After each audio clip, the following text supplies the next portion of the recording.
Hello guys, ഇന്ന് നമ്മൾ വന്നിരിക്കുന്നതെന്ന് പറയുമ്പോൾ നമ്മുടെ ഒരു പുതിയൊരു സഡസ്ത്രയും കാര്യങ്ങളും പറഞ്ഞുകൊണ്ടിരിക്കുകയാണ്.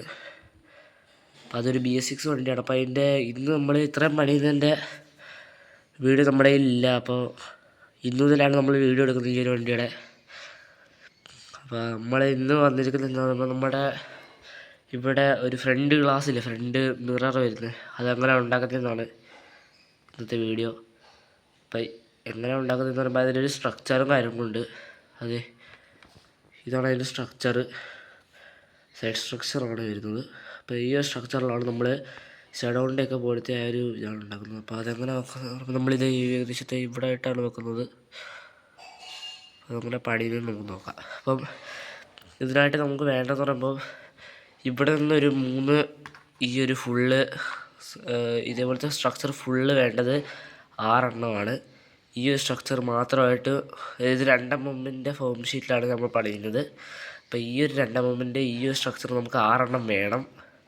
അപ്പോൾ അതെന്ന് പറയുമ്പോൾ ഡിവൈഡ് ആക്കിയിട്ട് ഇവിടെ 3ഉം ഈ ഒരു ഭാഗത്ത് 3ഉം അപ്പുറത്തെ ഭാഗത്ത് 3ഉമായിട്ടും ആണ് അത് നമ്മൾ വെക്കുന്നത്. അപ്പോൾ ഇതങ്ങനെ ഇത് നമ്മൾ ഇതേപോലെ ഒരു ഫോം ഷീറ്റിൽ വരച്ചിട്ട് അത് കട്ട് ചെയ്തിട്ട് ഷേപ്പ് ചെയ്യുകയാണ് ചെയ്യുന്നത്. അപ്പോൾ നമുക്ക് ഇത് കട്ട് ചെയ്തിട്ട് കാണിക്കാം. അപ്പോൾ നമ്മൾ ആ 3 കുറേ കട്ട് ചെയ്തിട്ടുണ്ട്. ഇവിടെ നമുക്ക് 3 മാറ്റി വെക്കാം. 3. അപ്പോൾ ഇതിന് നമ്മൾ എന്ന് പറയുമ്പോൾ ഒട്ടിച്ചെടുക്കുകയാണ് ചെയ്യുന്നത്.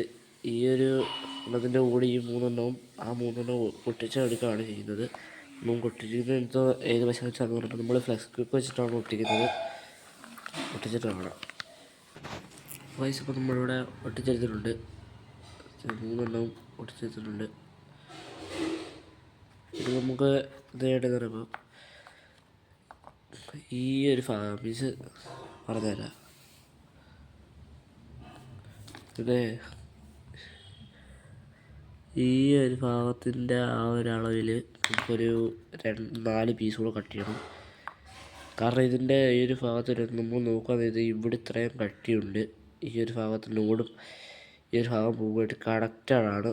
അതുകൊണ്ടാണ് നമുക്ക് കുറച്ചുകൂടെ കട്ടിക്ക് തിക്നെസ്സിൽ വരുന്നതായിട്ട് 2 ഫോം ഷീറ്റ്, ഒരു 2 mm ഈ ഒരു പീസ് ഇവിടെയും ഒരെണ്ണം ഇവിടെയും, അതുപോലെ തന്നെ ഇതിൻ്റെ ഇവിടെയുമായിട്ട് ഒട്ടിച്ചു കൊടുക്കണം. അപ്പോൾ അത് കട്ട് ചെയ്തിട്ട് കാണിക്കാം. നമ്മൾ 4 പീസും നമ്മൾ കട്ട് ചെയ്തിട്ടുണ്ട്. നമ്മൾ ഇതിനകത്ത് എങ്ങനെ നോക്കുന്നതെന്ന് പറയുമ്പോൾ നമ്മൾ ഒരെണ്ണം ഇതേപോലെ തിക്നെസ് കൂടിയ സാധനം എടുത്തിട്ട് നമ്മളിത് ഇവിടെ അങ്ങോട്ട് വെച്ചെടുത്ത് ഒട്ടിക്കുകയാണ് ചെയ്യുന്നത്. അതേപോലെ തന്നെ 2 ഇതിലും അതേപോലെ തന്നെ ഇതിലും വെക്കുക. ഈ ഒരു സൈഡ് മാത്രമല്ല, അപ്പുറത്തെ സൈഡും ഇപ്പുറത്തെ ബോട്ടവും ഫ്രണ്ടും നമുക്ക് ഇതേപോലെ തിക്നെസ് കൂട്ടിയ സാധനം വെച്ച് ഒട്ടിച്ചിട്ട് കാണിക്കുക. അപ്പോൾ നമ്മൾ തിക്നെസ്സും കാര്യങ്ങളും കൂട്ടിയെടുത്തിട്ടുണ്ട്. ഇങ്ങോട്ട് 2 പീസ് നമ്മൾ വെച്ചിട്ടുണ്ട്. അപ്പോൾ ഇനി നമുക്ക് ചെയ്യേണ്ട പണിയെന്ന് പറയുന്നത് ഇത് ചെത്തേണ്ട പണിയാണ്.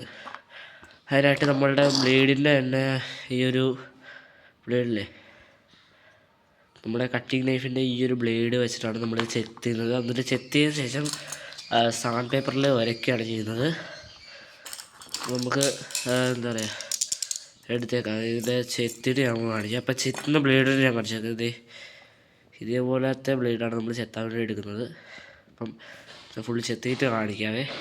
ബുക്കസ് നമ്മൾ ചെത്തിയൊക്കെ എടുത്തിട്ടുണ്ട്. ഈ സൈഡൊക്കെ നമ്മൾ ചെത്തിയൊക്കെ എടുത്തിട്ടുണ്ട്. ഇതിന് സാൻഡ് പേപ്പർ എല്ലിട്ട് വരയ്ക്കുമ്പോൾ നമ്മൾ കറക്റ്റ് ഷേപ്പിൽ വരും. അപ്പോൾ സാൻഡ് പേപ്പറിലിട്ട് വരയ്ക്കണം. അപ്പോൾ ഞാൻ ഉദ്ദേശിക്കുന്ന സ്ഥലത്ത് നിന്ന് ഭയങ്കര ഗ്രൈൻഡ് ആവുന്ന ഒരു ടൈപ്പ് സാൻഡ് പേപ്പറാണ്. ഇതിനകത്താണ് നമ്മൾ ഫോം ഷീറ്റ് ഇപ്പോൾ വരയ്ക്കുന്നത്. ഭയങ്കര ഗ്രൈൻഡിങ് ഉള്ളതാണ്. അതുകൊണ്ട് എല്ലാം കുറച്ച് വരച്ച് കഴിഞ്ഞാൽ തന്നെ നല്ലപോലെ ഷേപ്പിൽ ഫിനിഷായി കിട്ടും. അപ്പോൾ നമുക്കിത് വരച്ചിട്ട് കാണാം.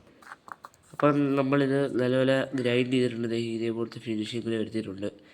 ഇതിലും കുറേ പരിപാടികളുണ്ട്. കാരണം ഇവിടെയൊക്കെ കണ്ടോ ചെത്തി എടുക്കണം. അത് ഇവിടെ അതായത് പെട്ടെന്ന് കാണിച്ചുകൊണ്ടാണ്. അപ്പോൾ ഈ ഒരു സൈഡ് കൊടുത്ത് ഇപ്പുറത്ത് ആക്കാൻ ശ്രമിക്കുക. അതെങ്ങനെ പറയുമ്പോൾ ഒന്നുകൂടെ ബ്ലേഡ് വെച്ച് ചെത്തിയിട്ട് ഒന്നുകൂടെ സാൻഡ് പേപ്പർ ഇട്ട് വരച്ചാലും മതി. ശേഷം ഈ സൈഡൊക്കെ നമ്മൾ നല്ലപോലെ ഗ്രൈൻഡ് ചെയ്തിട്ടുണ്ട്. പിന്നെ ഈ ഒരു എന്താ പറയുക, ഈ ഒരു കൊമ്പിൽ വരുന്നത് നീളം കുറവാണ്, സൈസ് കുറവാണ്. അപ്പോൾ പിന്നെ വരുന്നത് ഇത് സഡസ്ത്രയുടെ ബോഡിക്ക് വേണ്ടി ഞാൻ പഠിച്ചതാണ്. ഇതും കൂടെ ഗ്രൈൻഡ് ചെയ്യുകയാണെങ്കിൽ നമുക്ക് നന്നായിട്ട് തന്നെ കിട്ടും. ഇതും നല്ലപോലെ തന്നെ ഗ്രൈൻഡ് ചെയ്ത് ഞാൻ എടുത്തിട്ടുണ്ട്, കറക്റ്റാക്കിയിട്ടുണ്ട്. ഇത്രയേ ഉള്ളൂ നമ്മുടെ കൊമ്പ് വയ്ക്കുന്ന വീഡിയോയിൽ. കൊമ്പ് വയ്ക്കുന്നതിൻ്റെ ഇതേപോലെ തന്നെ നമുക്ക് ഒരു സെഡസ്ത്ര അല്ലെങ്കിൽ ഒരു സെഡോൺ അങ്ങനെയുള്ള വണ്ടിക്കൊക്കെ ഇതേപോലെ കൊമ്പ് ക്രിയേറ്റ് ചെയ്തെടുക്കാവുന്നതേ ഉള്ളൂ. ഇത്രയേ ഉള്ളൂ കാര്യങ്ങൾ. അപ്പോൾ ഇത്രയും ചെറിയ സ്റ്റെപ്പിൽ തന്നെ നമുക്ക് ഒരു അടിപൊളി വണ്ടിയുടെ കൊമ്പാക്കി എടുക്കാൻ പറ്റും. ഇതിൽ നമുക്ക് ചെറിയൊരു വളമൊക്കെ വരുന്നുണ്ട്. ഇവിടെ ചെറിയൊരു ചെറിയൊരു ബെൻഡൊക്കെ ഉണ്ട്. നിങ്ങൾക്ക് അതേപോലെ ഞങ്ങളുടെ ഇവിടെ ചെറിയൊരു ബെൻഡൊക്കെ ചെയ്ത് കൊടുക്കുന്നത് പെർഫെക്റ്റ് ആയിരിക്കും. അതിൻ്റെ ഉദ്ദേശിച്ചത് ഈ ഒരു സൈഡാണ്. ഇവിടെ ചെറുതായിട്ട് ഇങ്ങോട്ട് വളക്കുകയാണെങ്കിൽ നിങ്ങൾക്ക് പെർഫെക്റ്റായിട്ട് സൈഡിലത്തെ ഇത് ചരിഞ്ഞിരിക്കും. അങ്ങനെയൊക്കെ ചെയ്ത് കഴിഞ്ഞാൽ നല്ല അടിപൊളി ഒരു പെർഫെക്റ്റ് വണ്ടിക്ക് വേണ്ടിയിട്ട് ചെയ്യാൻ പറ്റും. അപ്പോൾ ഞാൻ കാണിച്ചു തരാം ഇത് എത്രത്തോളം പെർഫെക്റ്റ് എനിക്കുണ്ട്. ഇങ്ങനെ ആയിരിക്കും ഇരിക്കുന്നത്. ഇത് പെർഫെക്റ്റ് ആയിരിക്കും.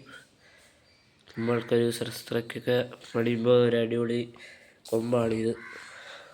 ഇങ്ങനെ പണിഞ്ഞ് വെക്കുകയാണ് നല്ലതാണ്. ഇതേപോലത്തെ സിമ്പിൾ ടിപ്സിൽ നമുക്ക് ഇതേപോലെ നല്ല അടിപൊളി കൊമ്പൊക്കെ പണിഞ്ഞെടുക്കാൻ പറ്റും.